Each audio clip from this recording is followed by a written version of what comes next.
Hello students, welcome to my channel Arun's Physics Portal. In this lecture, I will be discussing about Butterworth's first order high pass filter.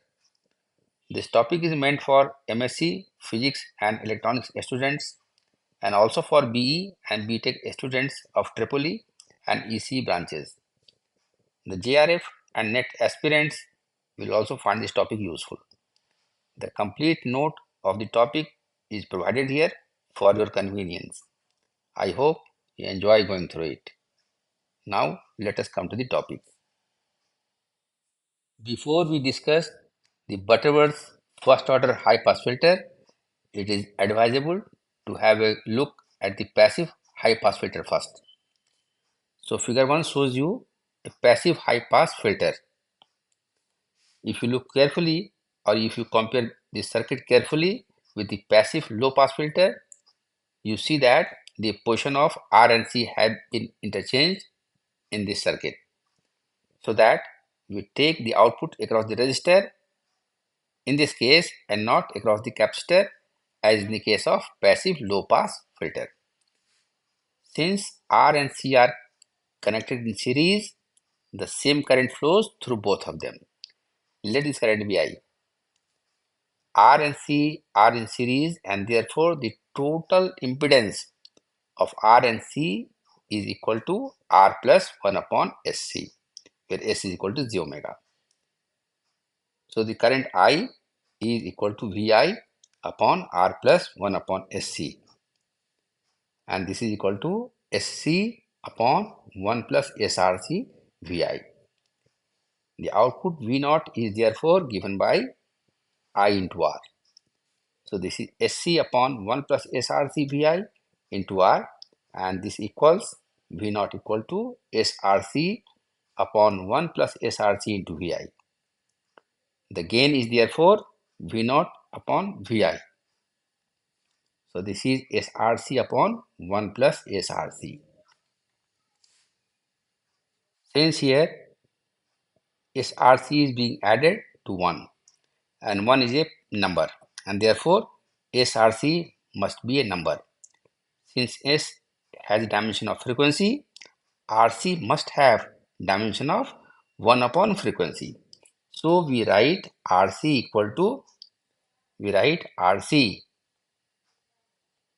as dimension of 1 upon frequency. So we write it as 1 upon omega L. Okay. So for SRC, we have now J times omega upon omega L upon 1 plus J omega upon omega L. And the magnitude of the gain is therefore AV equal to omega upon omega L root over 1 plus omega upon omega L whole square, where omega L is termed as the lower cutoff frequency. Lower cutoff frequency means all the frequencies below omega L will be blocked by this filter circuit, and all the frequencies above omega L will be passed through. So this is the cutoff frequency omega L. From equation 1, the following conclusions may be drawn. At omega equal to 0, AV equal to 0. As omega increases, AV increases.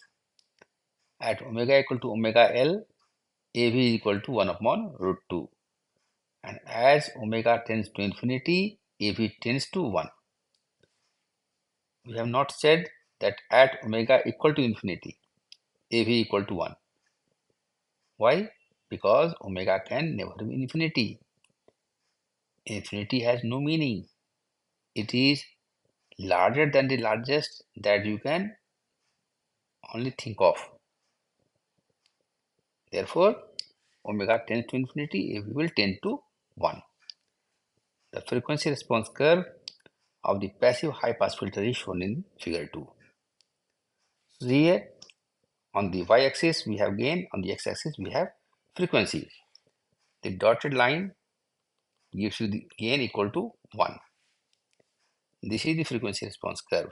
As the frequency increases, the gain increases, And as omega tends to infinity, the gain tends to be equal to 1. The dotted line and this solid line do not touch each other anywhere.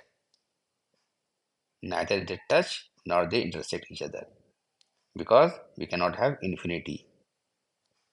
Okay, so you should take care where you draw this figure. We always say that these two lines meet asymptotically. That means they meet each other only at infinity. This is the frequency omega L at which the gain falls to 1 by root 2 times its maximum gain. The slope of this curve is 20 decibel per decade. This means that as the frequency increases by 10 times, 10 folds, the gain increases by 20 decibel. Okay, this is all about your passive high pass filter. Now let us see Butterworth's first order high pass filter.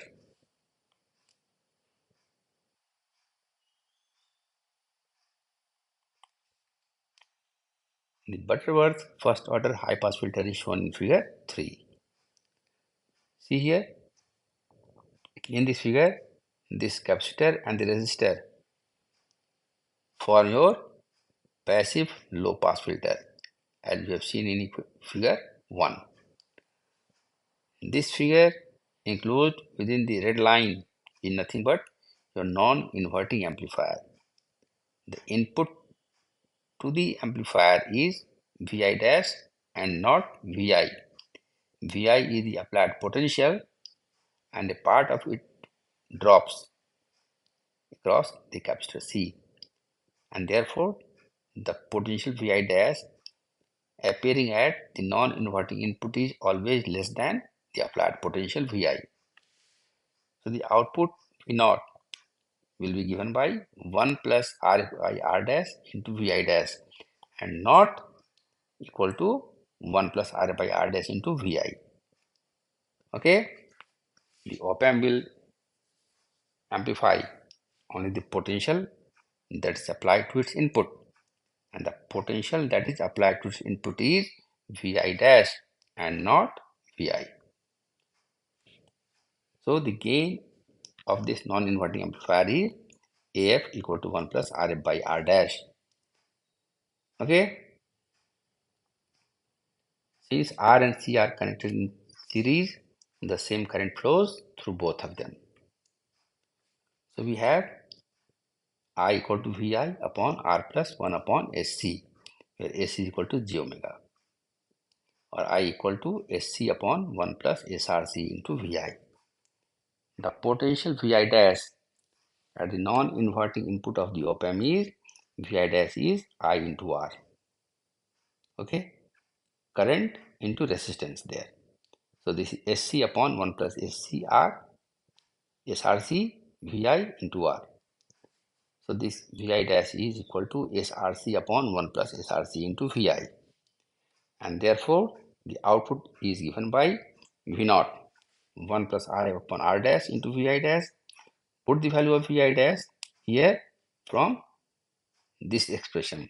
So this gives you V naught equal to AF into SRC upon 1 plus SRC Vi, where AF is 1 plus RF upon R dash. The gain is therefore V naught upon Vi is AF SRC upon 1 plus SRC, and this can be written as AF J times omega upon omega L divided by 1 plus J omega upon omega L. So this term we have already seen while dealing with the passive high pass filter. So the magnitude of the gain is AV equal to V naught upon Vi mod of V naught upon Vi. So this is AF omega upon omega L root over 1 plus omega by omega L whole square, where omega L is equal to 1 upon RC, and this is the lower cutoff frequency. Lower cutoff frequency means all the frequencies below omega L will be blocked by the high pass filter. and all the frequencies greater than or equal to omega L will be passed through the filter. So from equation 2, the following conclusions may be drawn. At omega equal to 0, AV is 0. As omega increases, AV increases. At omega equal to omega L, AV equal to AF upon root 2. And as omega tends to infinity, AV tends to AF. The frequency response curve of the Butterworth first order high pass filter is shown in figure 4. So this dotted line gives you the gain AF. At the frequency omega L, the gain falls to 1 by 2 times AF. So this is your lower cutoff frequency. So practically all the frequencies below omega L should be blocked by the filter, and all the frequencies greater than or equal to omega L should be passed through the high pass filter.